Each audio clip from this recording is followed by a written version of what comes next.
પાર્ટીમાં સંગઠનની નિમણૂક એ હંમેશા તબક્કાવાર થાય છે. પ્રદેશ પ્રમુખની નિમણૂક પછી ચોક્કસ સમયમાં પ્રદેશ સંગઠનની નિમણૂક થઈ, વિશેષ આમંત્રિતો એ પ્રકારે નિમણૂક થઈ, ત્યારબાદ મોરચાના પ્રમુખોની નિમણૂક થઈ અને કેટલાક મોરચાઓમાં મુખ્ય બોડીની પણ નિમણૂકો પૂરી થઈ છે.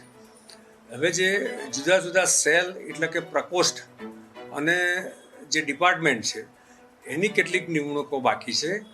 એ તબક્કાવાર ભારતીય જનતા પાર્ટીનું નેતૃત્વ ચર્ચા વિચારણાના અંતે કરતું હોય છે.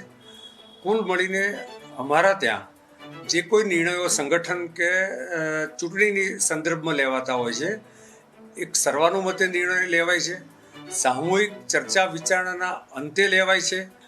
ભાજપાની જે પદ્ધતિ અને પ્રણાલી છે, જ્યાં સુધી નવી નિમણૂક ના થાય ત્યાં સુધી જૂની નિમણૂક જેની થયેલી છે એ લોકો ઉત્સાહભેર પોતાની જવાબદારી નિભાવતા હોય છે. પરંતુ આવનારા થોડા સમયમાં, કારણ કે સ્થાનિક સ્વરાજ્યની ચૂંટણીઓ પતી છે, એટલે હવે એ ક્રમશઃ નિમણૂકો થશે. જિલ્લા કોંગ્રેસ સમિતિના પ્રમુખ તરીકે અને જિલ્લાના માળખાની સાથે સાથે શહેર કોંગ્રેસ સમિતિ અને એના માળખાની તબક્કાવાર નિમણૂકની પ્રક્રિયા મોટાભાગે પૂર્ણ કરવામાં આવી છે. સાથે સાથે જે હવે પછીનો જે બીજો તબક્કો થાય છે પ્રદેશના સંગઠનનું છે, પણ વચ્ચે સંગઠન સૃજન અભિયાનમાં થોડો સમય માટે સંગઠનની નિમણૂકને એટલા માટે વિલંબ થયો છે કારણ કે સ્થાનિક સ્વરાજની ચૂંટણીના કારણે સંગઠનની અંદર નિમણૂકના અનેક પાસાઓને તપાસીને નિમણૂક પ્રક્રિયામાં થોડોક વિલંબ થયો છે.